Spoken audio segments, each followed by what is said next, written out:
Selamat pagi FJ Surabaya, baik yang on-site maupun yang online. Mari kita siapkan hati kita pada pagi hari ini. Saya undang kita semua untuk bangkit berdiri yuk. Kita siapkan hati kita untuk memuji dan menyembah Tuhan. Bagi saudara yang membutuhkan translator dalam bahasa Inggris, saudara bisa cari ke asyir kita dan asyir kita akan membantu untuk mencarikan translator buat Bapak Ibu Saudara sekalian. Sebelum kita mulai kebaktian kita pada pagi hari ini, izinkan saya untuk membaca ayat pada hari Minggu ini. Diambil dari Kolose 2 ayat 6, saya bacakan. Kamu telah menerima Kristus Yesus Tuhan kita, karena itu hendaklah hidupmu tetap di dalam Dia. Mari sama-sama kita baca yuk. Kolose 2 ayat 6. Kamu telah menerima Kristus Yesus Tuhan kita, karena itu hendaklah hidupmu tetap di dalam Dia. Bapa kami yang di surga, dikuduskanlah nama-Mu Tuhan. Pada pagi yang indah ini Tuhan, di pagi yang indah ini kami ingin mengawali hati kami Tuhan. Kami ingin mengawali dengan ucapan syukur. Karena sungguh kasih-Mu telah terbukti di dalam kehidupan kami. Dan tiada habis-habisnya dan tak berkesudahan. Kiranya Kau bertata dalam setiap pujian dan penyembahan kami. Dan Kau yang memimpin jalannya kebaktian ini dari awal hingga akhir. We love you Jesus, and all God people say, amin, amin. Mari kita berikan tepuk tangan yang mulia buat Tuhan kita. Karena sungguh telah terbukti kasih-Nya. Come on.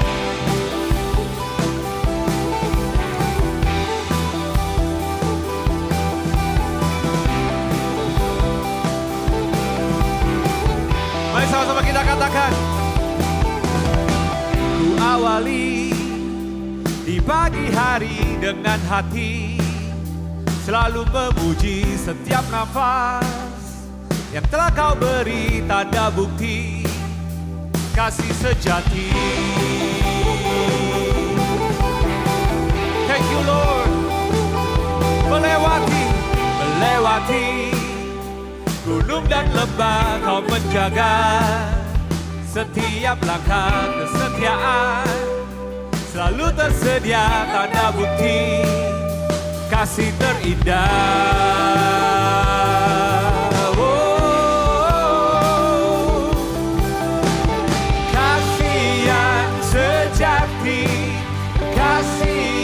Selalu pasti, Yesus Kau setia. Tak pernah berhenti, selalu Kau sertai. Yesus Kau terindah.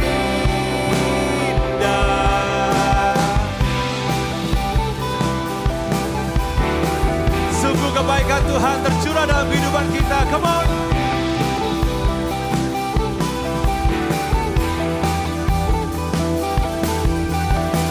Kebaikan-Mu yang tercurah ku rasakan, setiap saat akan habis. Selalu ada tanda bukti kasih yang nyata.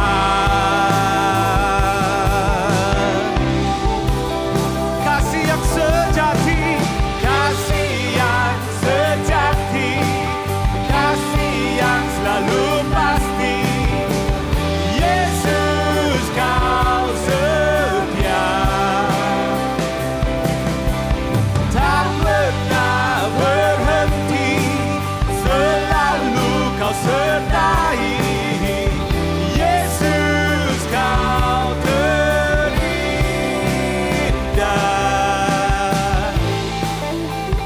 Terima kasih Tuhan untuk pagi yang indah ini Tuhan. Kasih-Mu sungguh telah terbukti dalam kehidupan kami. Haleluya.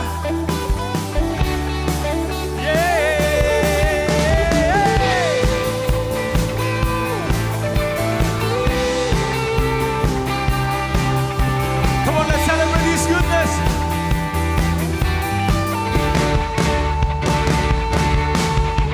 Kasih yang sejati, kasih yang selalu pasti.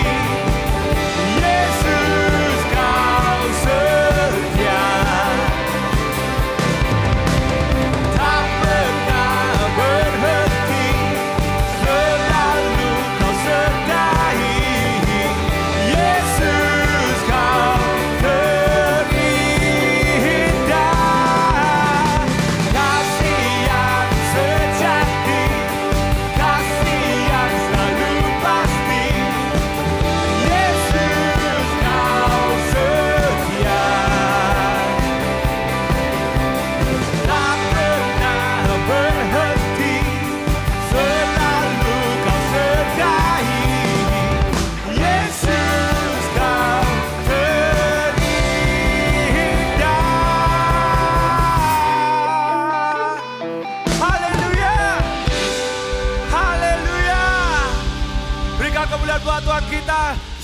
Dia adalah Allah yang perkasa. Haleluya.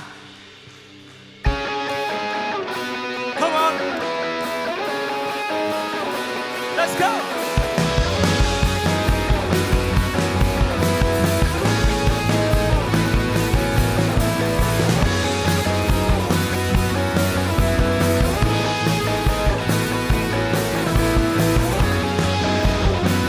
Sama-sama kita katakan, sungguh bukan dengan kuat gagah kami,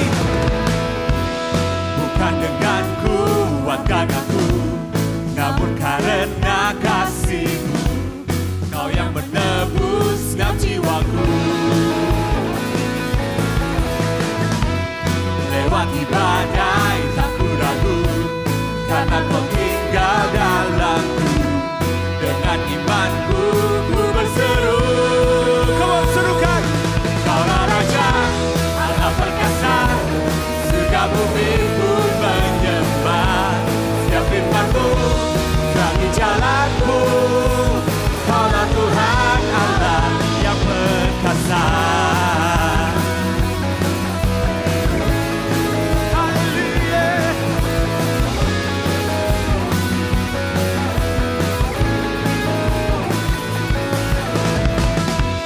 Bukan dengan kuat gagahku, namun karena kasih-Mu, Kau yang menebus genap jiwaku. Lewati badai tak ku ragu, karena Kau tinggal dalamku. Dengan imanku ku berseru. Come on. Kaulah Raja, Allah perkasa, surga bumi ku menyembah. Setiap firman-Mu terangi jalanku. Kaulah Tuhan Allah, Kaulah Raja, Allah perkasa, surga bumi ku menyembah. Setiap firman-Mu terangi jalanku. Kaulah Tuhan Allah yang perkasa. Come on.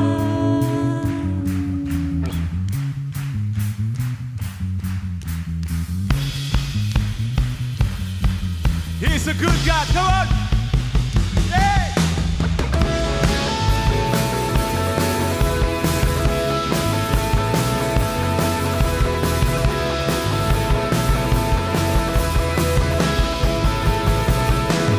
Kaulah Raja, Allah perkasa, surga bumi pun menyembah.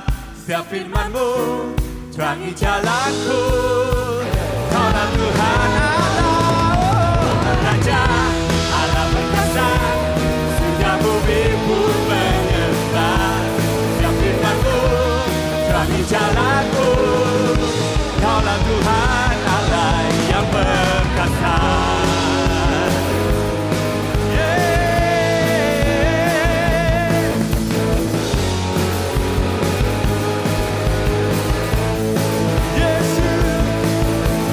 Yesus, Kau Tuhan Allah perkasa.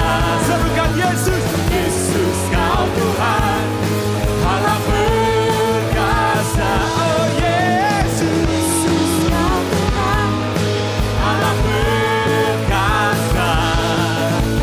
Yesus, Kau Tuhan Allah perkasa.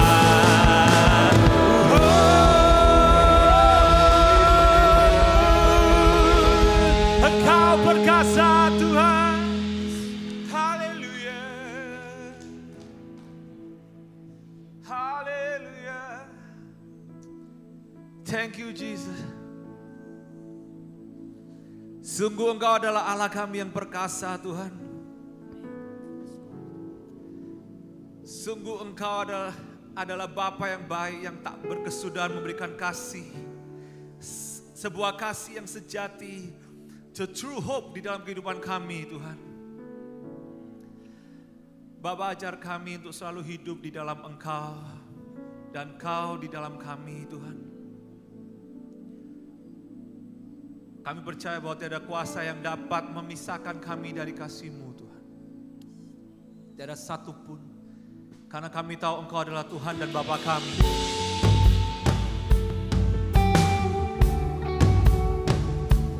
Yes, Lord.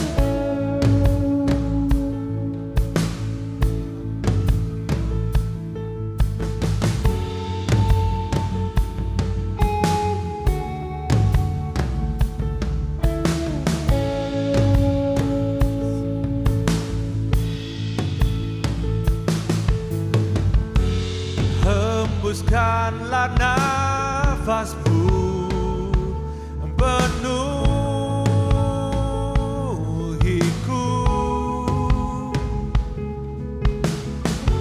setiap musim hidupku Kau sertaku.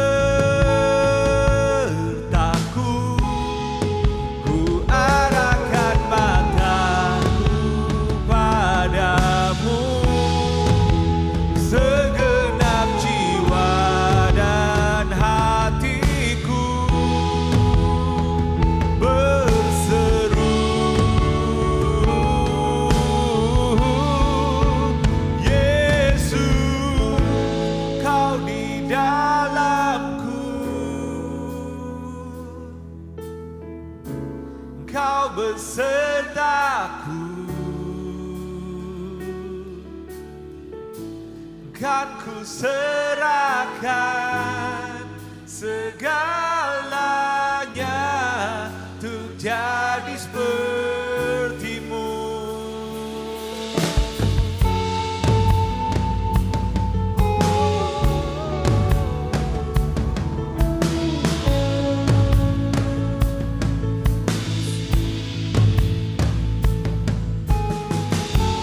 Bukan lagi ku hidup untuk diriku,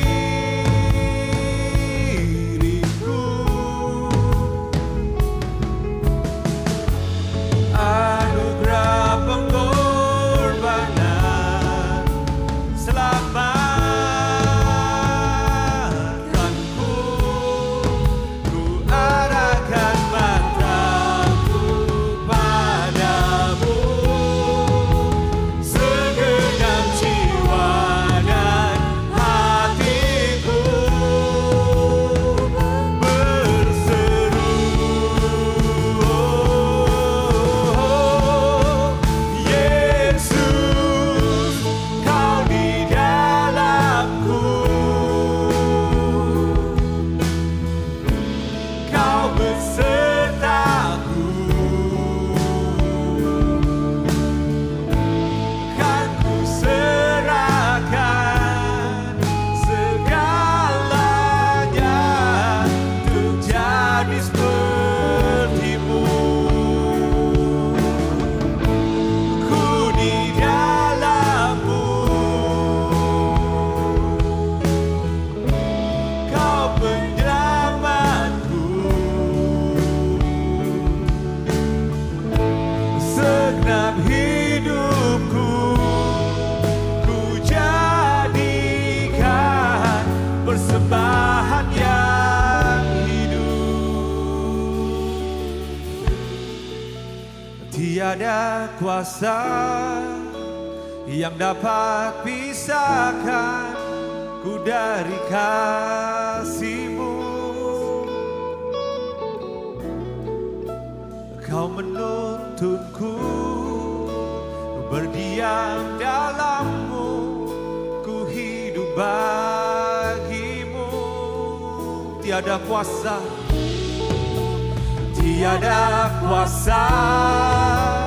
yang dapat pisahkan ku dari kasih-Mu.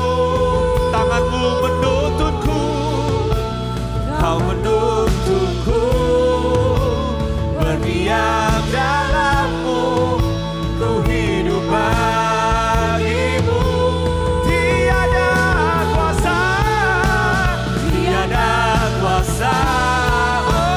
yang dapat pisahkan ku dari kasih-Mu. Kau menuntunku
kan ku serahkan segalanya untuk jadi seperti-Mu. Ku di dalam-Mu Tuhan, ku di dalam-Mu. Kau penyelamatku, segenap hidupku ku jadikan persembahan yang hidup.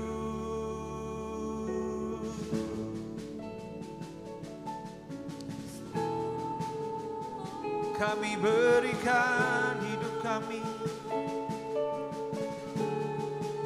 kami berikan hidup kami.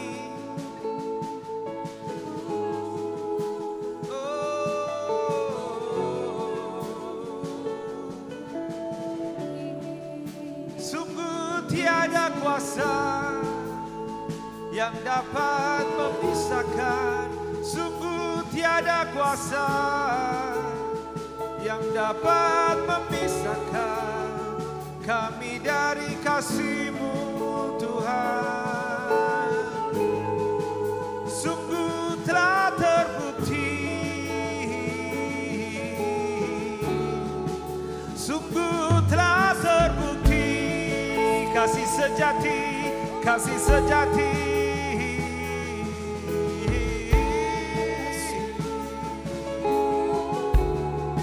Kami mengucap syukur,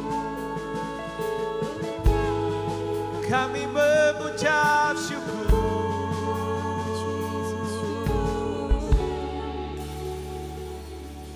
Amazing grace, how sweet the sound that saved a wretch like me. I once was lost, but now I'm found. Was blind, but now I see. Amazing grace, amazing grace, how sweet the sound that saved a wretch like me. Oh, I once was lost, but now I'm found. Was blind, but now I see. Amazing grace, amazing grace, how sweet, sweet the sound that saved a wretch like me. Oh, I was lost, but now I'm found. Was blind, but now I see. Oh, amazing grace, how sweet the sound that saved a wretch like me. Oh, I was lost, but now I'm found. Was blind, but now I see. Oh, I can see. Oh, I can see you now. Oh, I can see the love in your eyes, laying yourself down, raising up the broken to life. Oh, I can see you now. Oh, I can see the love in your eyes, raising yourself down,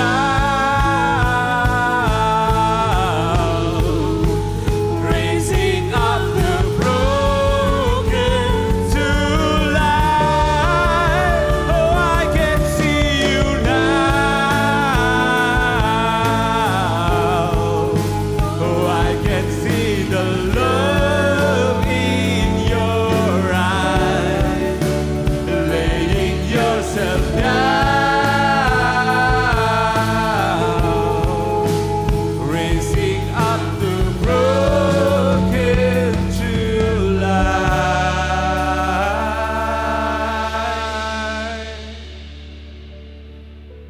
Ajar kami Tuhan untuk melihat dengan mata rohani kami Tuhan betapa besar Engkau mengasihi kehidupan kami.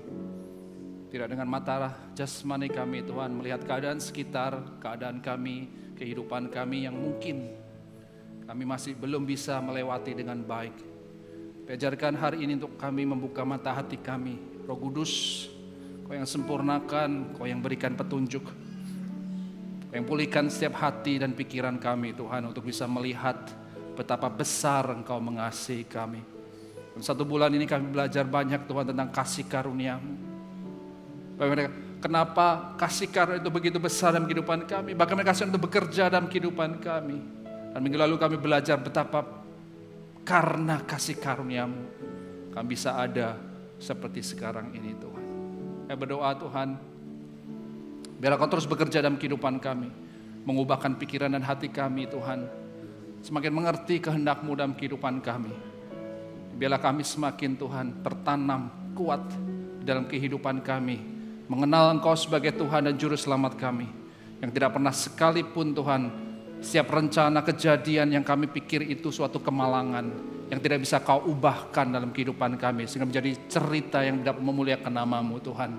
Dan kami mengucap syukur Tuhan, akan kepastian ini dalam kehidupan kami. Anugerah-Mu melebihi Tuhan, firman-Mu tidak ada satu pun Tuhan yang dapat memisahkan kami akan kasih karunia-Mu. Dan itu yang kami pegang menjadi kepastian dalam hidup kami yang tidak pasti ini Tuhan. Terima kasih Bapa, tutup bungkus kami semua, tutup bungkus lidah hamba-Mu Tuhan untuk menyampaikan apa yang harus disampaikan. Dan biarlah Roh Kudus yang memeteraikan dalam setiap hati, setiap orang yang mendengarkan dan memberikan apa yang Tuhan ingin berikan dalam kehidupan dari setiap kami. Terima kasih Bapa, kami percaya hari ini ada yang baik, kami percaya hari ini boleh ada karena Engkau baik. Dan sesuai dengan rencana-Mu kami bisa berada di tempat ini, saat ini juga, pada jam ini juga. Yang onsite maupun yang online. Terima kasih Bapak, kami berserahkan hati kami, pikiran kami 100% untuk-Mu untuk mendengarkan kebenaran firman-Mu. Hanya di dalam nama Tuhan Yesus yang percaya katakan, amin. Silakan duduk Bapak Ibu Saudara. Terima kasih buat semua tim yang melayani, terima kasih atas dedikasi dan waktu yang diberikan. Saya rasa akan menjadi suatu cerita di mana kita bisa berikan kepada anak-anak kita ya. Melayani di rumah Tuhan, melayani apa yang kita bisa berikan. Saya ingin menyapa juga untuk teman-teman yang online, saya berdoa untuk damai sejahtera dan penyertaan Tuhan nyata dalam kehidupan Anda semua dimanapun Anda berada. Terutama yang onsite hari ini, kita baru merayakan ulang tahun gereja kita yang 33. Euforia masih di bawah ya, sudah pada foto belum di bawah? Saya masih belum saudara, nanti mungkin ya sampai istri saya. Anyway, minggu lalu berkati luar biasa khotbah dari Pastor Bobby yang Anda mungkin miss bisa menonton YouTube-nya Only by His Grace. Dan kalau Anda mungkin minggu lalunya juga miss, Pastor Lina menyampaikan banyak hal juga bagaimana tentang grace itu bisa bekerja. Dan minggu pertama Pastor Raymond menyampaikan juga Why Grace Matters. Nah, saya berdoa di penghujung dari penutupan series ini, saya berdoa biarlah apa yang saya sampaikan ini bisa memberikan tidak cuma teori saudara ya, tapi keyakinan di mana hal yang saya akan sampaikan ini sebenarnya simple saudara. Tapi saya berdoa ada kuasa Roh Kudus yang mengubahkan hati kita, kehidupan kita, cara berpikir kita tentang bagaimana perjalanan hidup kita sebagai orang percaya. Dan itu akan menguatkan kita menghadapi setiap musim dalam kehidupan kita. Amin. Oke, judul saya pada hari ini adalah hidup di dalam kepastian. Saya rasa kita semua sadar bahwa hidup ini banyak hal yang tidak pasti bisa terjadi dalam kehidupan kita. Yang mungkin bisa sakit penyakit, bisa kehilangan orang yang kita kasihi, bisa juga hal-hal mungkin yang menyenangkan, yang membawa berkat dalam kehidupan kita. Dan Tuhan rancangkan itu semua dalam kedaulatannya untuk kita bisa belajar, mengenal, dan tetap tinggal di dalam Dia. Maka dari itu saudara, jangan putus asa ketika ketidakpastian itu menghimpit Anda. Anda bingung besok mau makan apa, besok mau gimana pekerjaanku, besok mau gimana keluargaku, besok mau gimana anak-anakku. Mari kita fokus kepada apa yang Tuhan bisa berikan. Saya percaya dalam satu hari, meskipun banyak possibility, tapi tetap satu hari 24 jam Tuhan berikan itu. Nah, saya percaya tidak kepastian semua ada, Tuhan berikan satu hal saudara dalam kehidupan kita. Jangan saya berkata seperti ini saudara. Semua mengalami apa itu tidak kepastian hidup, tetapi dalam Kristus kita memiliki kepastian dengan siapa kita berjalan, siapa sumber pengharapan kita, dan siapa penjamin keselamatan kita. Ini saya buka supaya kita bisa dikuatkan saudara. Apapun yang sedang Anda hadapi, kepastian itu ada. Dan jika Tuhan yang mengatakannya, itu pasti terjadi dalam kehidupan Anda. Nah, saya akan membuka series ini saudara, menutup series ini. Kok membuka? Jadi buka lagi dong. Sudah ditutup, dibuka lagi. Khotbah saya dari Kolose 2 ayat 6. Kolose 2 ayat 6 sampai 7. Saya akan bacakan lebih dahulu ya, saudara. Saya baca sendiri. Kamu telah menerima Kristus Yesus Tuhan kita, karena itu hendaklah hidupmu tetap di dalam Dia. Hendaklah kamu berakar di dalam Dia dan dibangun di atas Dia, dan hendaklah kamu bertambah teguh dalam iman yang telah diajarkan kepadamu, dan hendaklah hatimu melimpah dengan syukur. Saya akan ambil khotbah saya dari ayat ini saudara. Saya menggambarkan ayat ini menjadi sebuah perjalanan hidup dari kita semua sebagai orang percaya. Bisa tampilkan slide berikutnya? Nah, ini adalah yang saya ambil dari perikop tadi. Bagaimana digambarkan di situ perjalanan sebagai orang percaya. Bahwa kamu akan pertama menerima Kristus. Kemudian Tuhan berkata, kamu hendaklah hidup di dalam aku. Hendaklah kamu berakar, hendaklah kamu dibangun, hendaklah engkau dikuatkan dalam iman yang telah diajarkan kepadamu. Dan terakhir, hendaklah hatimu meluap dengan ucapan syukur.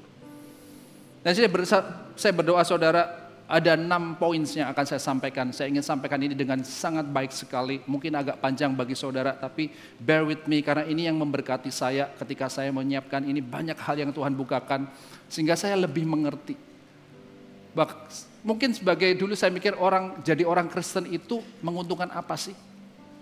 Banyak ruginya kalau saya dulu karena ini nggak boleh, itu nggak boleh. Mau gini aja, mau pacaran itu nggak boleh, mau ini nggak boleh. Banyak hal nggak boleh saudara. Mau nyuap nggak boleh, mau nyuri nggak boleh. Nyuri hati juga nggak boleh gitu saudara ya. Makanya saya stres waktu itu. Nyuri hati nggak boleh. Tapi sebenarnya nggak apa-apa curi hati. Nanti kan dikembalikan lagi. Tapi bagi saya, waktu itu saya berpikir karena saya belum mengenal Kristus. Bagi saya perjalanan orang Kristen ini biasa aja, nggak ada yang spesial saudara. Tapi begitu saya belajar lebih banyak, Tuhan izinkan saya belajar mengenal Dia lebih banyak. Banyak hal yang Tuhan bukakan, bagaimana Dia mengasihi dalam kehidupan kita. Maka saya berdoa hari ini kita bisa dikuatkan, kita bisa belajar bersama bagaimana Tuhan ada dalam kehidupan kita semua untuk memberikan kepastian ini. So kita akan mulai, saya berikan latar belakang sedikit saudara. Jadi Kolose 2:6-7 ini berbicara apa sih sebenarnya? Jadi ini adalah surat Paulus kepada jemaat di Kolose. Nah, keadaan jemaat di Kolose itu adalah mirip-mirip kayak zaman sekarang gitulah saudara teman, beda background budaya dan lain-lainnya. Jadi Kolose dan Laodikia ini dekat. Nah, surat ini diberikan kepada mereka ketika pada itu jemaat di Kolose itu lagi mengalami serangan pengajaran sesat saudara. Jadi banyak yang diajarkan di sana itu kemurnian pengajaran tentang siapa Kristus dalam kehidupan sebagai Tuhan dan penyelamat itu mulai dicampurkan dengan budaya setempat, dengan filsafat-filsafat, dengan pengetahuan setempat. Sehingga banyak muncul pemikiran baru dan membuat jemaat di Kolose ini bingung dan merasa bahwa oh ya benar juga ya. Ada suatu pengajaran di mana berkata bahwa tubuh itu jelek, jahat, roh itu yang baik. Sehingga mereka berbondong-bondong mengkuduskan, merasa bahwa kalau aku menyepi, tidak melakukan, mengignore semua tubuhku ini, aku menjadi lebih kudus. Padahal firman Tuhan berkata jelas, yang menguduskan kamu bukan perbuatan. Kristus berkata penebusan darah Kristuslah yang menyebab kamu dikuduskan. Nah, muncullah pengajaran-pengajaran seperti ini saudara. Nah, apa hubungannya dengan sekarang? Kenapa saya ambil dari perikop ini saudara? Kita sekarang hidup di zaman di mana pengajaran seperti ini yang kelihatannya mungkin hampir benar, tapi sebenarnya salah saudara. Dan itu dibombardir dalam kehidupan kita dengan sosial media. Nggak ada ampunnya. Kita buka Instagram isinya gitu-gitu. Kita buka Facebook isinya gitu. Kita buka berita isinya gitu. Tahu nggak yang lagi hangat-hangatnya? Masalah gender, seksualitas kita lagi dipertanyakan. Banyak begitu gender sampai nggak tahu puluhan sampai ratusan, saya juga nggak ngerti. Firman Tuhan ngomong cuma laki dan perempuan, tapi sekarang muncul gender ketiga. Apa itu netral, nggak tahu kayak. Terus yang lebih bahayanya lagi, sekarang mulai kecil, mereka diberikan pilihan untuk menentukan gender mereka, saudara. If you feel you are a boy, then you are a boy. Address me as a boy, even secara tubuh, secara biologisnya itu wanita. Dan sebaliknya juga. Dan inilah yang kita perangi, saudara. Dan saya percaya perjuangan kita nggak semakin mudah. Karena banyak orang akan semakin mengutamakan apa yang mereka pikir benar, tanpa dasar yang jelas, pokoknya aku merasa ini benar, aku akan mengatakan ini. Dan itulah yang akan dihadapi generasi kita dan anak-anak kita ke depan. Dan by the way, saya mengucap syukur teman-teman semua yang Anda berkomitmen untuk setiap saat datang ke gereja, meskipun kadang nggak dapat, meskipun kadang merasa apa itu, tapi komitmen Anda itu suatu saat orang akan menuai. Mungkin suatu saat anak-anak saya akan bertemu dengan saudara dan melihat bagaimana cerita hidup saudara dan dia bisa dikuatkan. Dan sebaliknya. Jadi jangan anggap remeh. Apapun yang Tuhan sedang kerjakan dalam kehidupan Anda, seberat apapun, semalas apapun, tetaplah dekat sama Tuhan. Dan berakarlah di dalam Dia. Maka suatu saat cerita itu akan memuliakan nama Tuhan. Ada amin? Nah, saya akan mulai seperti tadi. Jadi peperangan terjadi saudara. Dan saya merasa inilah kasih karunia Kristus. Kalau Anda tahu jemaat Kolose bukanlah jemaat yang didirikan oleh Paulus. Jadi ada satu historinya, jadi ada satu orang yang ditobatkan oleh Paulus. Dan dia pulang ke Kolose untuk mendirikan jemaat ini. Jadi Paulus tidak pernah mengenal jemaat di Kolose. Dan ketika Paulus mendengar ini, hatinya digerakkan. Hatinya memiliki belas kasihan dan berkata, hey, I have to do something about this. Karena I love you, dia bilang. Ada konflik dalam batinnya sehingga dia harus mengatakan ini. Sehingga ditulis surat ini saudara untuk memperingatkan. Bahwa, hey, hati-hati dengan apa yang akan kamu dengar. Makanya dia membuka dengan perkataan yang pertama di Kolose 2:6-7 ini, kamu telah menerima Kristus Yesus Tuhan kita. Paulus mengingatkan kembali, apapun ajaran, apapun yang sedang kamu hadapi, kamu harus tahu, kamu telah menerima Kristus. Kamu harus tahu pengajaran yang murni, pengajaran yang benar tentang siapa Dia. Kalau Anda kuat dan memegang itu, maka Anda tidak akan gampang digoyahkan. Menarik saudara tentang masalah menerima Kristus ini saudara. Jadi journey yang kita pertama itu adalah accept, bisa ditampilkan ya. Dikata di sini kita di journey yang namanya menerima Kristus dalam kehidupan kita. Setiap dari kita pasti mengalami ini saudara. Dan saya sangat mengucap syukur karena satu-satunya agama ataupun kita ngomong kepercayaan ya lah. Saya nggak ngomong saya pengikut Kristus, tapi di sini dikatakan bahwa diceritakan yang mengambil inisiatif untuk datang dalam kehidupan manusia. Dan semuanya ini adalah Tuhan, bukan manusia. Dan saya mengucap syukur atas itu saudara. Karena kita tahu kalau usaha dari kita, Anda tahu yang dilakukan Adam dan Hawa pertama kali, udah langsung salah kan saudara. Jadi jangan pernah percaya suatu religi atau kepercayaan atau suatu keyakinan jika itu manusia yang membuat.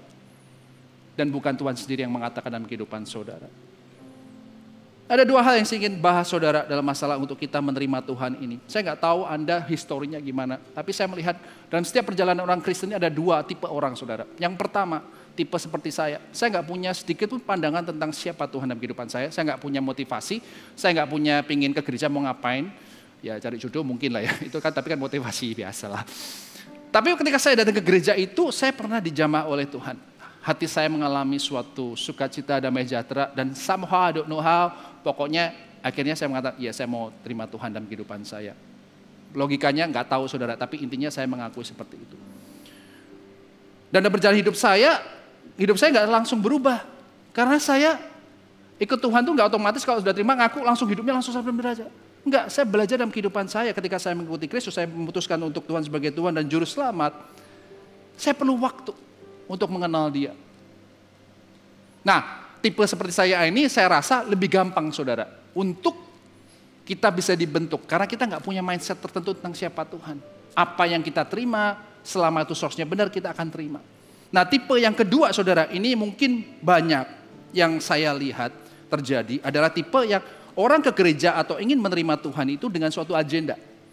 Kalau saya ikut Tuhan datang ke gereja, dengar-dengar tuh, lihat tuh, ada testimoni katanya kamu akan sembuh dari penyakitmu. Loh benar tuh ada yang disembuhin, gak perlu ke dokter, gratis di sana, ngapain buang duit, gratis pasti datang sembuh. Ada yang punya motivasi seperti itu saudara. Ataupun ada yang ngomong bahwa ikut Kristus itu aku pengen keluar dari masalah hutangku. Wah ada tuh testimoni ada yang ngomong di gereja sana, katanya begitu dia bertobat, dia berdoa sampai berlutut 7 hari lunas langsung semua, gak tahu dari mana pokoknya lunas. Wah dia benar-benar aku pingin ikut Kristus. Banyak saudara, ini banyak yang kita alamin, yang kita dengar dan saya tahu. Dan akhirnya dengan tipe seperti ini saudara, kebanyakan dari mereka akan berhenti di tengah jalan. Dan saya percaya itu nggak terjadi di sini, saudara. Kenapa saya bisa yakin, saudara? Karena kalau Anda berpikiran seperti itu, mungkin sudah dari tahun-tahun lalu Anda akan pindah ke gereja. Karena mungkin saya tahu cerita dari Anda banyak bergumul tentang sesuatu, Tuhan belum jawab, tapi Anda masih tetap stay. Anda berkomitmen di sini untuk tetap bersama dengan Tuhan. Dan saya mengucap syukur akan hal tersebut. Dan saya tahu, saudara, ini nggak mudah. Yang kita mau sepertinya apa yang kita inginkan. Kita pengen punya anak, ya Tuhan tolong jawab doaku dong, pengen punya anak. Pengen kesembuhan, ya jawab dong. Tapi dalam menerima sesuatu ini kita akan take it for granted, atau kita bisa salah dan kita bisa kecewa sama Tuhan kalau kita nggak mengerti sebenarnya apa yang kita terima. Apa sih tujuannya Tuhan datang dalam kehidupan saudara? Saya bisa katakan menerima Kristus dalam hidup kita itu berarti kita tuh menerima kepastian, saudara. Kepastian akan apa sih sebenarnya? Apakah kepastian setiap permintaan Anda akan dipenuhi? Apakah bisnis Anda akan selalu diberkati, naik, tidak pernah turun? Anda akan menjadi kepala, bukan jadi ekor? Anda nggak pernah meminta-minta? Apakah itu semua yang kita pikirkan kepastian seperti itu? Tapi dikatakan kepastian itu adalah setiap janji penyertaan Tuhan dan keselamatan dari Tuhan.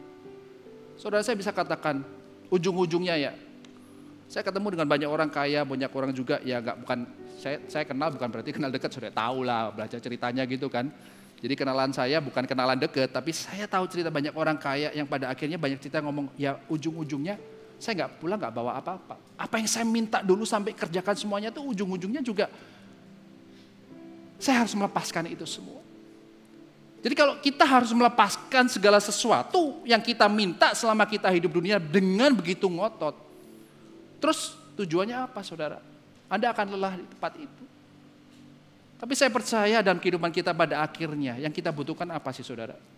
Kepastian Tuhan bersama dengan kita ketika kita berjalan menghadapi segala yang Tuhan izinkan terjadi. Dan satu, ketika kita sudah menyelesaikan semuanya dalam hidup kita semua, Anda yakin hidup Anda diselamatkan dan beroleh kehidupan yang kekal. Dan saya berdoa, saudara, dalam hari ini untuk menutup season kasih karunia, saudara. Grace itu ada dalam kehidupan kita, bahkan dalam setiap proses kita sebagai orang percaya, Tuhan itu ada. Baiknya kita itu cuma terima, saudara. Anda mencari enggak? Enggak, Tuhan yang datang. Karena Tuhan tahu kalau Anda mencari yang salah, Anda pasti keliru. Dan hal kedua, saudara, apa yang kita terima yang pertama, yang kedua itu adalah mindset kita ketika kita menerima Kristus ini, saudara. Banyak dulu yang saya juga saya nggak terlalu melakukan, saudara ya, karena saya tipenya bukan orang yang berapi-api. Saya mungkin Pastor Seva yang sangat berapi-api. Setelah terima Tuhan tuh semuanya, Tuhan aku pokoknya berikan semua dalam hidupku, tak berikan semua kekayaanku, tak berikan semua hidupku, pokoknya semua buat Tuhan, pokoknya semua Tuhan. Baik nggak? Baik, saudara. Tapi apakah itu yang diminta Tuhan dalam kehidupan Anda? Ketika saya mengetahui kebenaran firman ini, saudara, saya nggak menyalahkan Anda yang begitu bersemangat buat Tuhan ya, it's good for you. Tapi ada satu hal yang Tuhan sediakan buat kita semua, kalau kita mau belajar dan duduk di bawah kakinya. Kita lanjutkan. Ini adalah yang dimaui Tuhan dalam kehidupan kita. Kita sudah menerima, kita tahu apa yang kita terima. Asik, saudara. Kolose 2:6 yang berikutnya yang B, karena itu hendaklah hidupmu tetap di dalam Dia. Kalau Tuhan mau kita segera pergi, saudara, Anda sebagai pesuruh Tuhan ataupun apa yang bisa dilakukan buat Tuhan, Anda akan disuruh pergilah kamu kemana, akan jadikan ini. Tapi Tuhan ngomong apa? Hendaklah kamu tinggal di dalam aku. Wow, Tuhan, saya ketika saya persiapkan ini, saudara, bahkan tadi Beka saya cerita juga waktu saya puji-pujian, saya merasa ada suatu damai dan Roh Kudus tuh kayak ngomong sama saya, ngingetin, tahu nggak? Even kamu tuh mikir semua melakukan buat aku, yang aku mau dari kamu cuma datang dan hidup dekat sama aku. Dan itu membuat saya menangis, saudara. Dan saya berdoa, Roh Kudus begitu kuat dalam kehidupan Anda, sampai Dia bisa berbicara dalam setiap saat. 2 detik, 3 detik, 5 menit, 1 menit. Izinkan Dia berbicara dalam kehidupan saudara. Kita gak mau jadi seorang teologi ataupun siapa ahli dalam setiap firman Tuhan, tapi kita gak pernah mengalami Kristus sendiri dalam kehidupan kita. Kita gak mau itu, saudara. Dan saya berdoa di tempat ini setiap kita, bisa merasakan dan mendengar Roh Kudus dalam kehidupan kita. Nah, journey yang kedua, saudara, fase yang kedua adalah abide, saudara, adalah tinggal di dalam Kristus. Saudara, saya teringat oleh suatu tulisan seperti ini. Dulu waktu saya pertama menikah, Anda mungkin sudah menikah ataupun lagi pacaran, pasti kan pingin dekat, saudara. Sebenarnya Tuhan minta ini buat apa sih? Apa sih tujuannya kita tuh dekat dengan seseorang? Kita dekat dengan seseorang pasti untuk kita bisa kenal satu sama lain, betul? Tujuannya pasti itu. Kalau Anda punya tujuan yang lain, ya saya nggak tahu. Tapi bagi saya orang normal untuk bisa dekat satu sama lain, untuk kita bisa kenal orang yang dekat sama kita. Kalau orang pacaran mungkin setelah nggak kenal, nggak cocok, oh ya sudahlah kita pergi. Tapi kalau Anda sudah suami istri, nggak cocok, ya cocok-cocok no. Udah nggak ada pilihan, saudara. Anda menikah, satu saja ya cocok no. Tapi yang menggelitik, yang membuat saya itu nangis gini, saudara. Orang kalau nggak mengenal satu sama lain, Anda akan tetap semangat untuk mau tahu, ya kan? Saya nggak kenal Pastor Stefan nih. Saya akan pengen, Pastor Stefan itu ya apa sih? Dan dia juga semangat, oh iya Pastor ya apa sih? Karena kita nggak kenal satu sama lain. Dan kita ada excitement yang sama. Saya waktu pertama married setahun 2 tahun, exciting soalnya, saudara. Tapi sudah lewat itu, ya tetap exciting, tapi banyak tengkarnya, saudara. Jadi harus mencocokkan, cocok logi. Tapi saya mengucap syukur, ketika Tuhan tadi berbicara gini, kita percaya Tuhan itu maha tahu, dan dia pencipta kita. Dia ngomong, dari rahim aku telah menenun engkau, rahim ibumu. Dia tahu kesudahannya dan dia mau dari awal. Jadi kalau dia bilang tahu kita 100%, tahu nggak? Jadi kalau dia mau mengenal kita, bakal bosen nggak, saudara? Tapi dia tetap ngomong, tinggallah di dalamku. Saya berdoa ini kebenaran firman Tuhan, di mana Anda bisa merasakan kasih karunia Tuhan. Dia nggak pernah bosen dengan saudara ngomong, wes tak keiruh kan, tetap aja jelungup. Bahasa Korea ya. Kan sudah tak kasih tahu. Tapi Tuhan gak pernah seperti itu, saudara. Dia selalu membuka tangannya, mari datanglah kepadaku. I will tell you what you have to do. Kenalilah aku terus, gak bosan-bosannya ngomong kenalilah, kenalilah. Saya menangis karena itu, saudara. Kasih Tuhan tuh gak bisa seperti kita mikir sama kita manusia, saudara. Lebih besar dari seperti itu. Dan saya berdoa, saudara, apa yang saya sampaikan ini gak cuma merubah pikiran Anda, tapi hati Anda diubahkan dan mengerti bagaimana kasih karunia Tuhan itu, grace-nya Tuhan itu ada di setiap fase dalam kita menjalani sebagai orang percaya. Nah, saya kasih sedikit gambaran tentang satu gambar ini, saudara, tentang abide ini, saudara. Pengingat buat kita semua dalam kehidupan saudara dan saya. Di mana Tuhan dalam kehidupan Anda? Anda mungkin sering melihat foto ini ya, Tuhan Yesus mengetuk pintu. Saya nggak akan bicara tentang wahyu akan kedatangan Tuhan, tapi saya akan pakai ini sebagai dalam konteks untuk memberikan gambaran posisi kita sama Tuhan tuh di mana sih? Tuhan itu ada nggak? Ada. Dia di mana-mana. Bahkan di sini dia ada. Tapi apakah dia ada dalam hidup Anda? Atau dia di luar hidup Anda? Banyak orang yang merasa, iya aku punya Tuhan, tapi dia taruh di depan, saudara. Kalau butuh tak panggil. Kalau nggak butuh, ya tetap di depan aja. Tapi apa yang dilakukan Tuhan? Dia tetap mengetuk hati saudara dan memperingatkan bahwa aku ada buat kamu semua. Saudara, siapa yang bisa mengubah hidup kita? Bagi saya adalah 3 orang, saudara. Yang pertama itu adalah orang yang kita percayai, yang kita izinkan masuk dalam kehidupan kita, yang sangat kita tahu bahwa dia nggak akan do harms in our life. Tentu yang dekat sama kita, sama kenal sama kita. Yang kedua, ada orang yang kita kasih, karena kita begitu mengasihi dia, apapun yang dia inginkan dalam kehidupan kita, kita berusaha memenuhi. Bahkan untuk merubah ego kita, merubah temperamen kita, karakter kita, we'll do it for that person that we love. Dan itu tentu pasangan kita, istri kita. Dan orang yang ketiga menurut saya, yang bisa mengubah hidup saudara atau Anda menuruti apa yang dia katakan adalah orang yang lebih berkuasa dari Anda. Dan itu tetap istri Anda. Gak bercanda, saudara. Kalau seseorang punya kuasa lebih dari Anda akan lebih gampang dimul.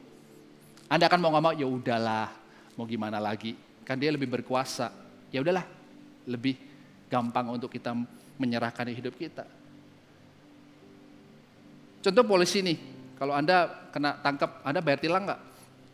Kan nggak mungkin otot-otot kan, otot-ototnya percuma juga mesti bayar tilang juga kan, karena dia punya kuasa untuk menilang Anda. Nah nih, kalau tadi istri nggak percaya, coba deh kayak gini.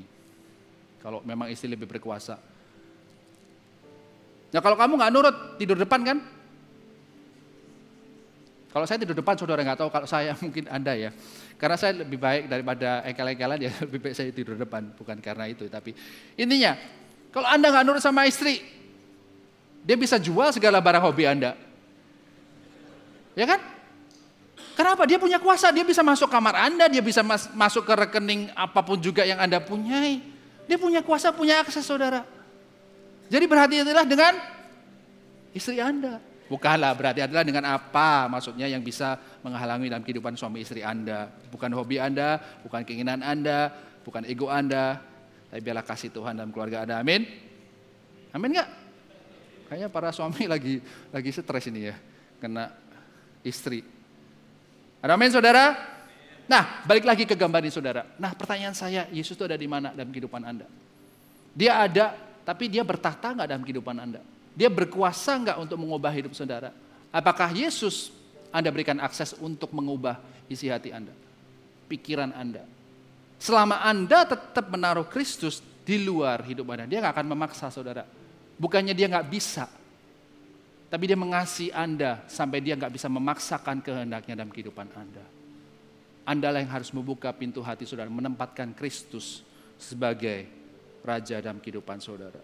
Nah saya berdoa ketika kita disadarkan waktu kita menerima Kristus, satu hal yang Anda harus lakukan, Anda perlu diam, tinggal bersama dengan Tuhan. Kenali dia. Dari mana? Dari firman-Nya, dari Roh Kudus yang akan menyatakan dalam kehidupan Anda. Dan saya percaya hidup Anda akan diubahkan secara perlahan, pikiran Anda akan diubahkan secara perlahan. Nah apakah berhenti sampai situ saudara? Kalau berhenti sampai situ mungkin tugas kita sudah selesai dan kita akan semakin mendekat kepada Tuhan. Tapi saya percaya dari depan kita punya suatu tugas yang banyak harus dikerjakan dalam kehidupan kita. Dan saya berdoa kita tetap berjalan dalam kehidupan kita. Nah fase selanjutnya apa yang bisa dilakukan saudara? Yang Tuhan ingin kita lakukan. Dia berkata di ayat ke-7, hendaklah kamu berakar di dalam dia dan dibangun di atas dia. Nah dua hal ini akan saya jadikan satu saudara, karena memang jadi satu dalam kesatuan. Tapi ada suatu hal yang menarik saya ingin sampaikan, bahwa metafora ini dipakai untuk menggambarkan bagaimana posisi kita. Ketika kita sudah menerima dan tinggal dekat dengan dia, sepatutnya kita itu berakar. Berakar bergambar tentang masalah, secara biologi tahu yang punya akar pohon kan saudara ya, bukan binatang ya, kita nggak punya akar. Tapi yang punya akar itu adalah pohon saudara. Nah pohon ini berbicara tentang apa yang biasanya digambarkan sebagaimana kalau kita itu akan berbuah di pohon ini. Dan akar ini mempunyai spesifik function. Kalau saya nggak tahu saudara, saya selalu berpikir kalau akar itu harus kuat saudara. Nah ketika saya ngomong akar harus kuat nih, saya kadang sudah capek saudara. Karena belum ngalamin banyak hal, belum doa dari Tuhan ini dijawab, belum selesai, masalah tetap datang. Gimana caranya suruh kuat di dalam Tuhan? Susah saudara. Kalau Anda mungkin orang yang seperti Pastor Seva, gampang ini saudara. Karena Tuhan adalah hidupnya. Gak ada satu-satunya selain dekat sama Tuhan, itu Pastor Seva saudara. Tapi saya percaya Anda seperti saya, normal. Jadi menarik kalau saudara baca di ini. Jadi hendaklah kamu berakar. Dia gak berkata kamu berakar kuat. Karena memang fungsi akar itu bukan untuk menjadi kuat saudara. Otot jadi kuat.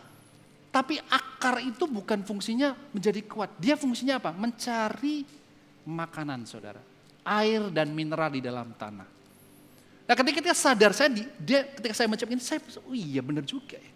Yang Tuhan mau itu Anda mencari makanan dari dia saudara. Tanah di mana Anda ditempatkan, di situ Tuhan menyediakan. Kita menerima Tuhan, tanahnya ada saudara. Yaitu Kristus sendiri. Ambillah dari dia, makanlah dari dia, maka rohmu akan kuat.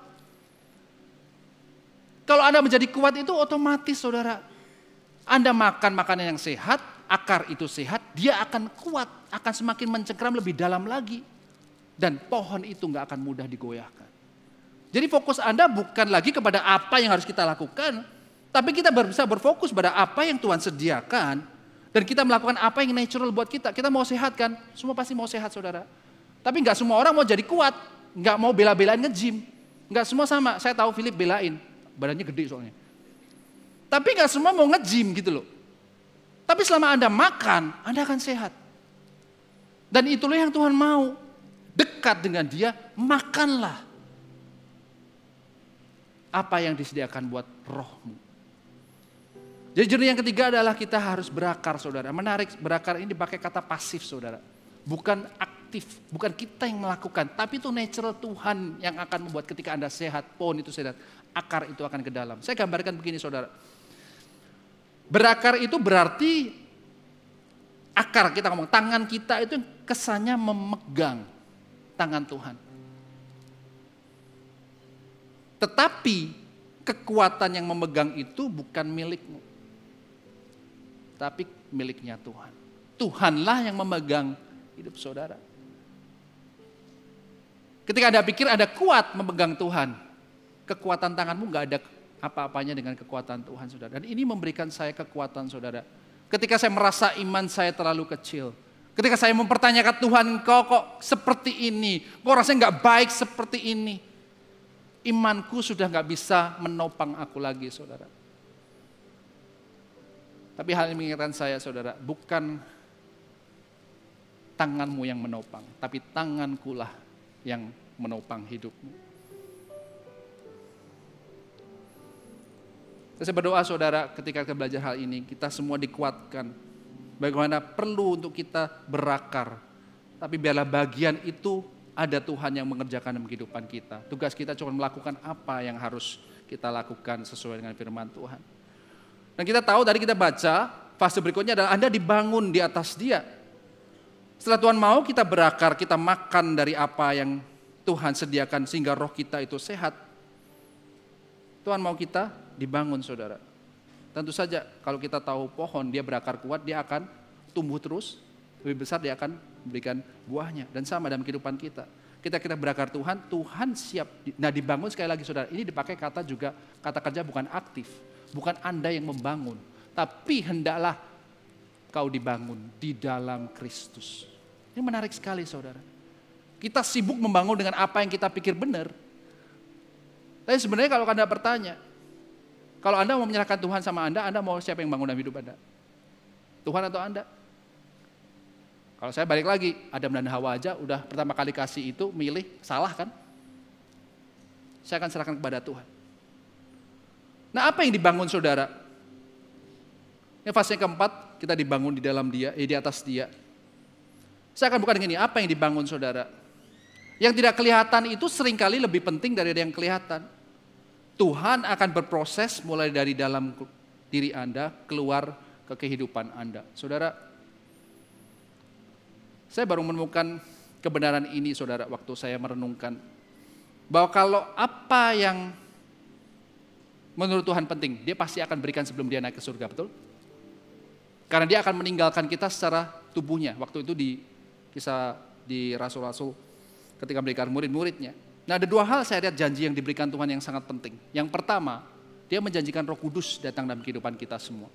Itu janji yang pertama. Yang kedua, Dia akan datang untuk kedua kalinya. Untuk menjemput mempelainya, untuk bisa bersama-sama dalam kekekalan. Nah yang pertama saudara, kalau saya berpikir saudara, kalau kita pikir semua yang kita lihat ini penting, Anda bertanya sekali lagi, Tuhan kan maha tahu, Dia tahu yang terbaik buat kita.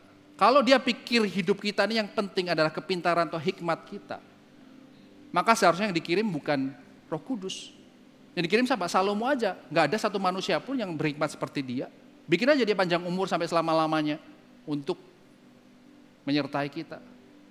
Kalau kekayaan ataupun emas atau semua benda mulia itu yang Tuhan omong terbaik dalam kehidupan kita, kenapa gak turunkan aja emas dari langit? Gak usah kirim Roh Kudus saudara.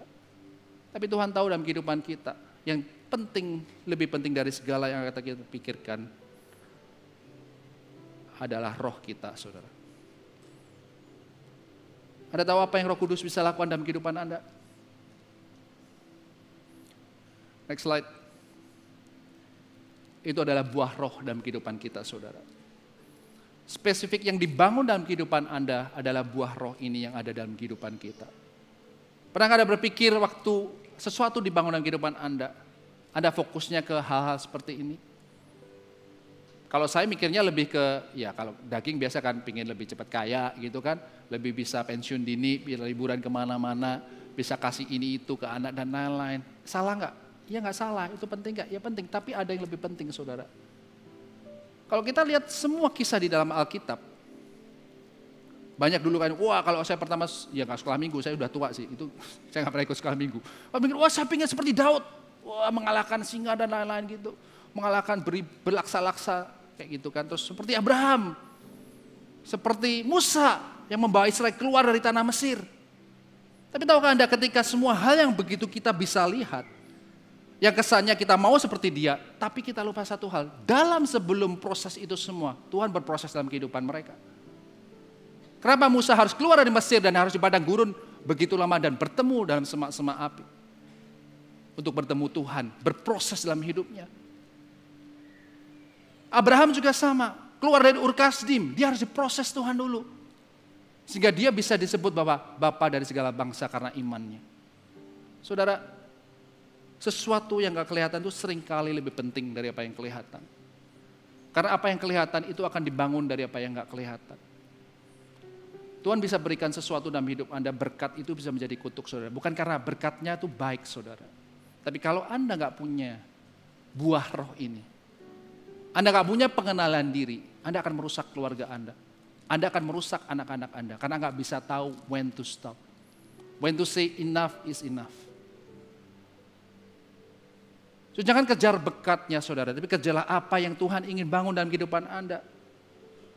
Dan kita ngomong, berat pastor. Ya kalau kita berusaha sendiri berat. Buahnya buah roh saudara. Jadi bukan buah kita. Jadi biarkan Roh Kudus yang bekerja. Anda cuma ngikut aja. Ketika Anda bertemu dengan pasangan Anda yang cerewet gitu mama, ya mungkin Tuhan lagi pingin Anda bersabar. Ketika Anda bertemu dengan partner bisnis yang gak benar, mungkin Tuhan pingin belajar sesuatu dalam kehidupan Anda. Kesabaran, pengendalian diri. Dan itulah yang mau Tuhan ajarkan ke kita hari ini saudara. Dalam kasih karunia-Nya itu kita merasa gak mampu. Tapi Tuhan mampukan saudara. Buah roh ini adalah karya Roh Kudus dalam kehidupan Anda. Dan pastikan itu ada dalam kehidupan Anda semua. Ada amin? Amin? Ada sukacita? Oh, enggak ada ya? Ada ya? Soalnya udah poin keempat hampir selesai kan? Sukacita, ya gitu loh. Saudara, kita akan masuk poin berikutnya. Udah mau masuk poin kelima ini ya. Dan sebelumnya saya akan berikan sedikit pertanyaan lah untuk buat kita biar bangun dikit. Saya udah lihat si Ellen ketawa-tawa. Buah apa saudara? Yang kalau Anda lihat, Anda ngomongin terus. Tapi kalau itu dideketin sama Anda gak mau deket-deket.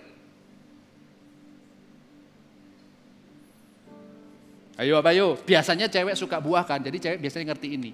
Tapi ada juga cowok yang suka buah, jadi mungkin juga bisa tahu. Cewek biasanya, ada yang cewek buah apa yang kalau lihat tuh selalu ngomongin terus deh kalau kelihatan. Tapi kalau dideketin, ditaruh deket, dia nggak mau, dia lari.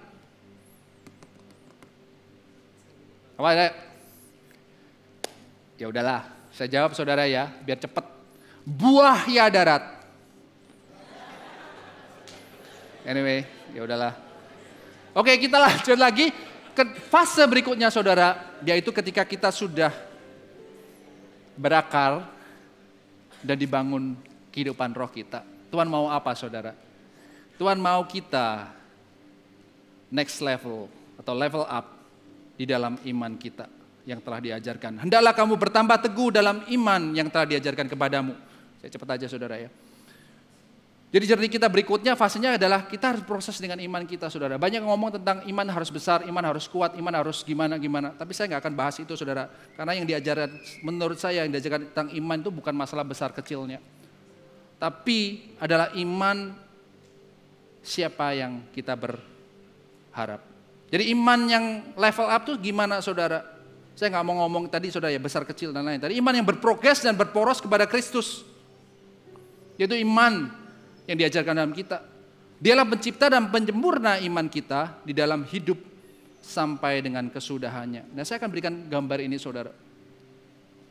Gambar Abraham ketika dia menerima janji tentang keturunannya. Tapi tahukah Anda, Abraham ini menerima janji bukan cuma keturunan, saudara. Ketika dia keluar dari Ur Kasdim itu sudah ada janji. Kalau kamu keluar dari tanah kelahiranmu ini, kamu akan kuberkati, kamu akan kujadikan bla bla bla bla semua.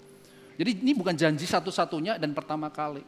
Nah, saya percaya ketika Abraham ini melihat bintang dan ini suatu hal yang besar buat dia, saudara.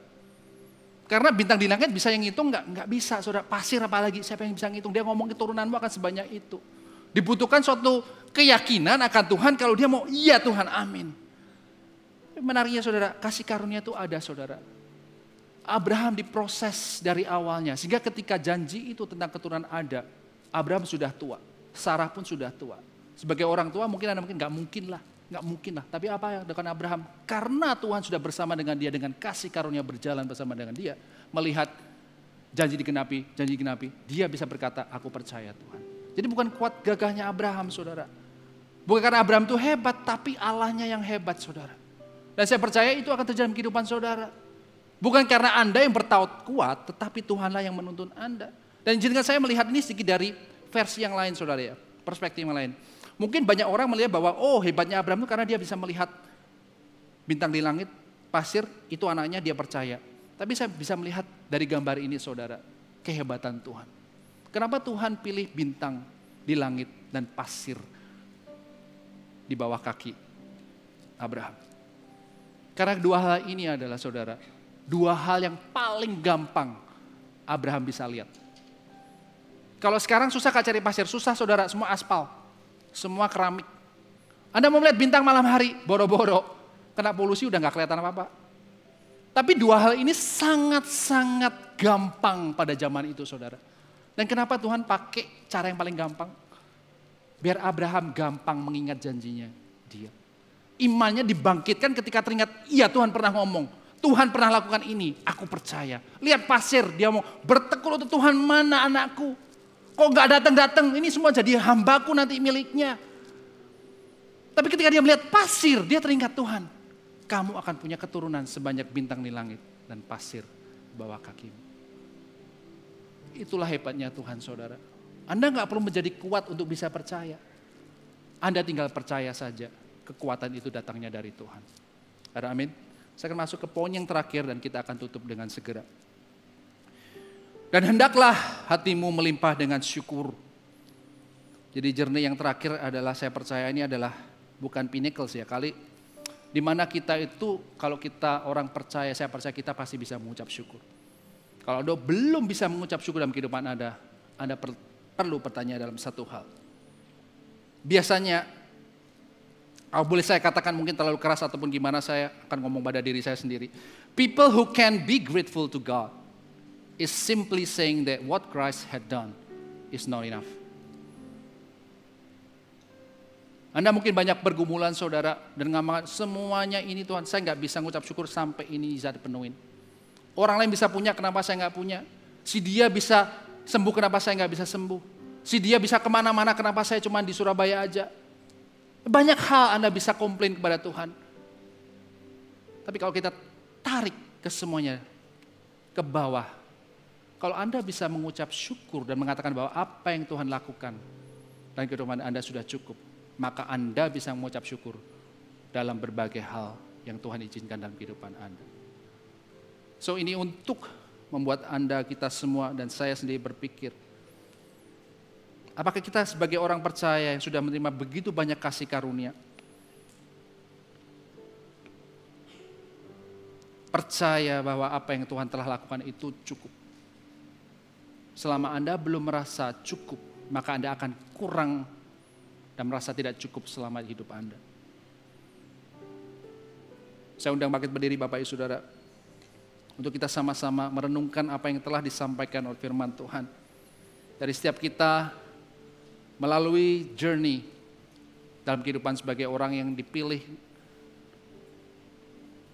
percaya dan menerima Tuhan sebagai Tuhan dan Juru Selamat.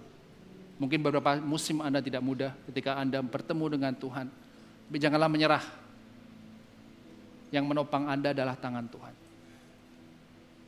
Bukan iman Anda, bukan kekuatan tangan Anda, tapi kasih karunia Tuhan yang melimpah dalam kehidupan Anda. Anda belum punya keturunan, Anda masih berdoa, janganlah menyerah. Anda mungkin lagi sakit, Anda belum sembuh, janganlah menyerah. Anda mungkin bisa dalam suatu masalah atau suatu musibah menimpa Anda, sehingga tidak bisa melakukan apa yang seharusnya Anda lakukan. Janganlah menyerah saudara.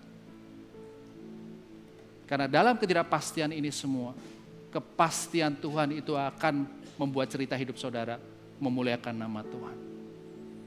Mari tutup mata, kita berdoa. Ya Bapa, kami ucap syukur. Engkau baik dalam kehidupan kami. Terima kasih membuka mata hati kami Tuhan untuk bisa melihat betapa Engkau hadir dalam kehidupan kami di setiap musim perjalanan hidup kami Tuhan. Bahkan ketika kami masih belum mengenal Engkau, hidup kami masih tidak mengenal Engkau, Engkau datang dan menyapa di kehidupan kami. Engkau mengetuk hati kami setiap waktu Tuhan. Dan mau Tuhan untuk dekat dengan kami setiap waktu. Ajar kami Tuhan untuk mau berakar Tuhan, dibangun hidup kami, roh kami Tuhan. Dan kami mau berproses Tuhan dengan iman kami Tuhan. Yang Kau ajarkan dalam kehidupan, iman yang benar Tuhan. Kita tidak mau menggunakan iman untuk kepentingan kami. Klaim kanan kiri Tuhan, kesembuhan milikku, harta milikku, kemakmuran milikku Tuhan. Tapi kami mau belajar Tuhan untuk melihat rencana-Mu dalam kehidupan kami. Dan biarlah Tuhan, apapun yang kami lakukan Tuhan, yang kami hadapi Tuhan, pada akhirnya kami bisa mengucap syukur, melihat dan percaya. Karena apa yang telah Kau lakukan 2000 tahun yang lalu, sejak pada mulanya penciptaan, Engkau mengasihi kami, dan itu sudah cukup dalam kehidupan kami Tuhan. Terima kasih Bapak, tutup bungkus kami semua, kehidupan kami semua Tuhan, hati kami, pikiran kami, roh kami Tuhan, hanya dalam tangan-Mu Tuhan, dan biarlah nama-Mu dipermuliakan dalam setiap kehidupan kami, apa yang kami katakan, yang kami lakukan. Dalam nama Tuhan Yesus, semua yang percaya katakan amin. Silakan duduk Bapak Ibu Saudara. Audisi Praise and Worship untuk Youth Service diadakan hari Minggu 12 November jam 12.30.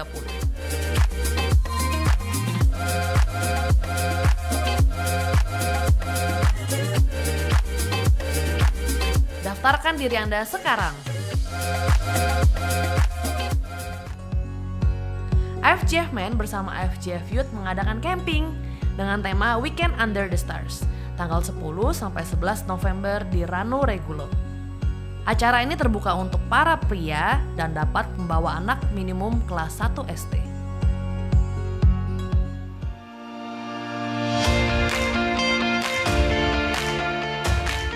Saya berdoa di anniversary yang ke-33 ini, ulang tahun kita yang ke-33. Setiap daripada kita yang hadir di rumah Tuhan gak ada yang terhilang. Tetapi setiap daripada kita bisa berkata, thank you Lord, it is indeed by your grace. Hanya karena kasih karunia-Mu, aku ada di sini.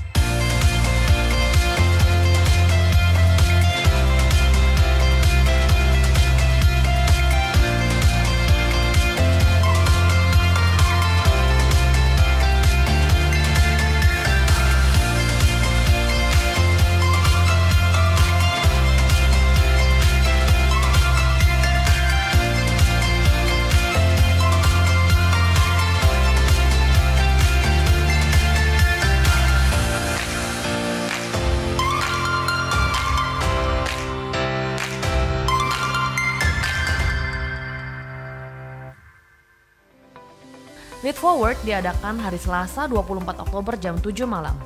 Terbuka untuk semua leaders yang ada di FGF Surabaya. College Community untuk para mahasiswa dan mahasiswi diadakan di tanggal 28 Oktober jam 6 sore.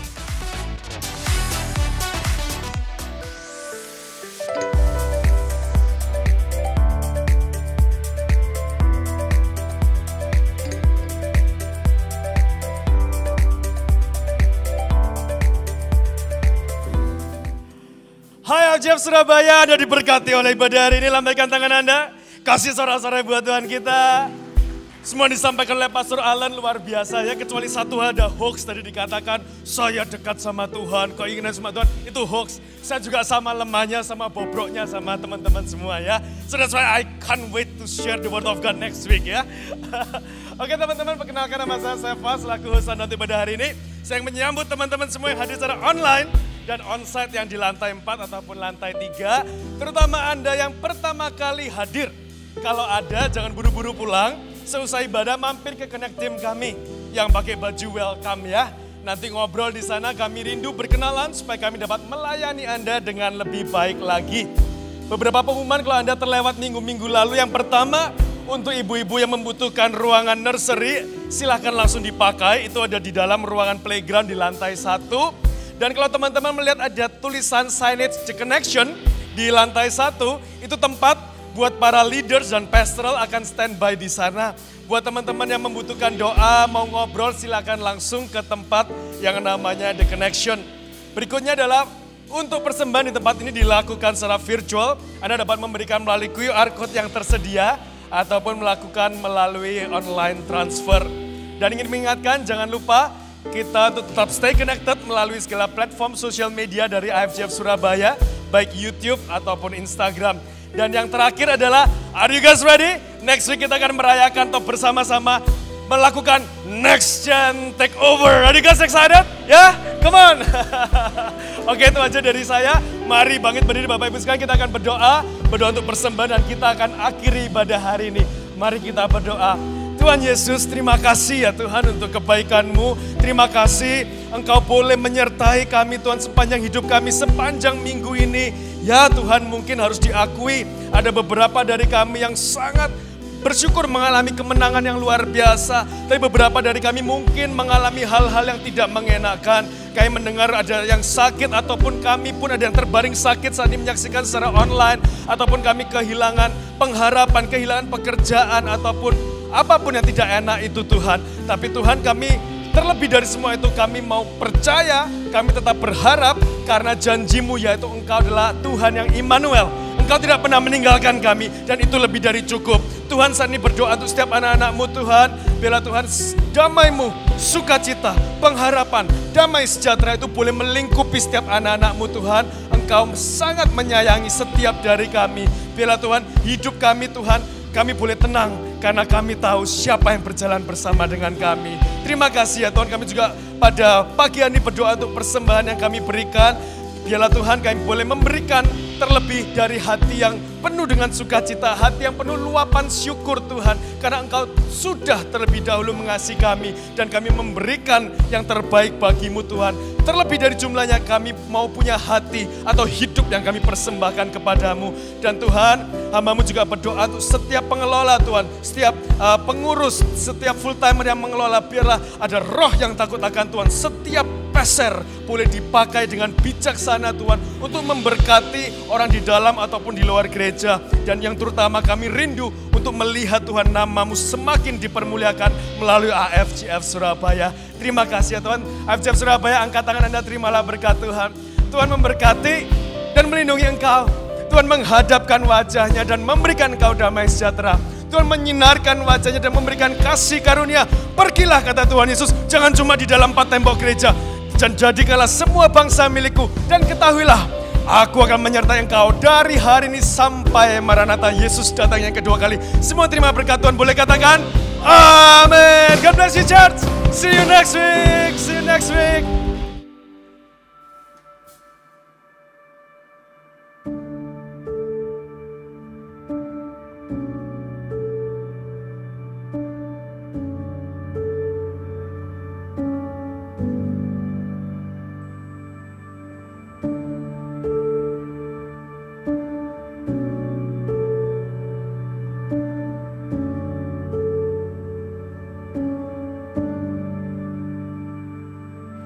Kasih yang Kau beri, kasih yang selalu pasti.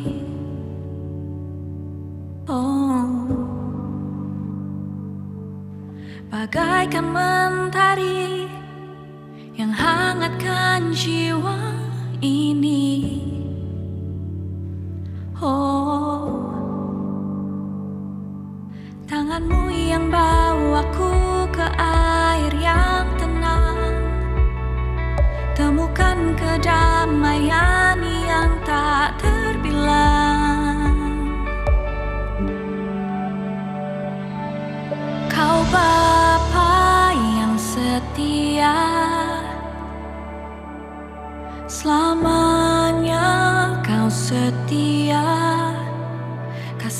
kasih-Mu padaku melebihi hidup, kasih yang sempurna,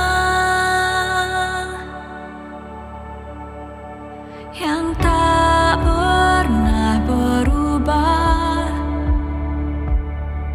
yang tak pernah tinggalkan. Kasih-Mu padaku tak berkesudahan untuk selamanya.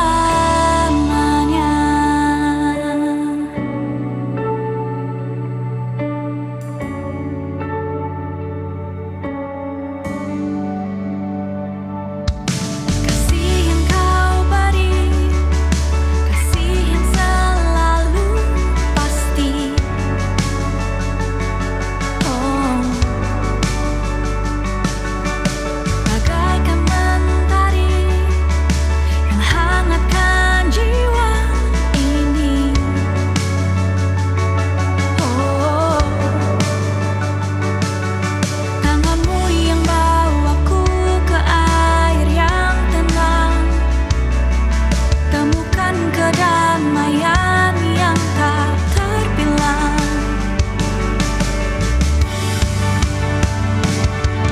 Kau Bapa yang setia, selamanya Kau setia. Kasih-Mu padaku melebihi hidup, kasih yang sempurna, yang tak pernah berubah, yang tak pernah tinggalkan. Kasih-Mu padaku tak berkesudahan untuk selamanya.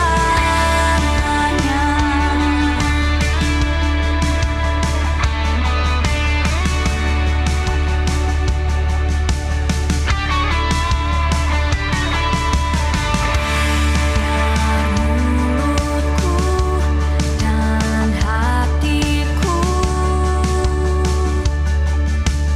selalu memuji-Mu, biar jiwaku dan hidupku bermegah di dalam-Mu. Biar mulutku dan hatiku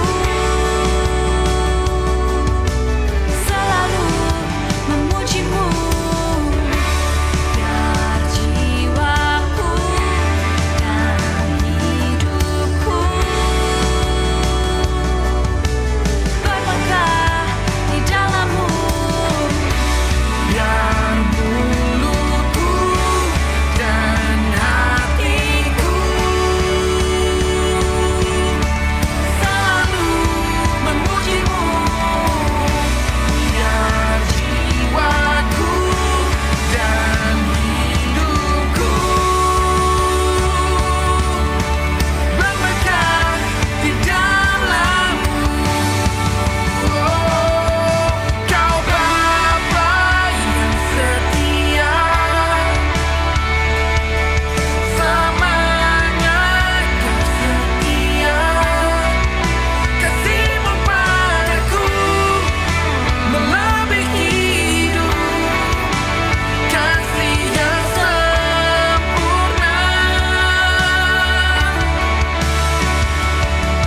yang tak pernah berubah, yang tak pernah tinggalkan. Kasih-Mu padaku tak berkesudahan untuk selamanya. Yang tak pernah berubah, yang tak pernah tinggalkan. Kasih-Mu padaku tak berkesudahan untuk selamanya.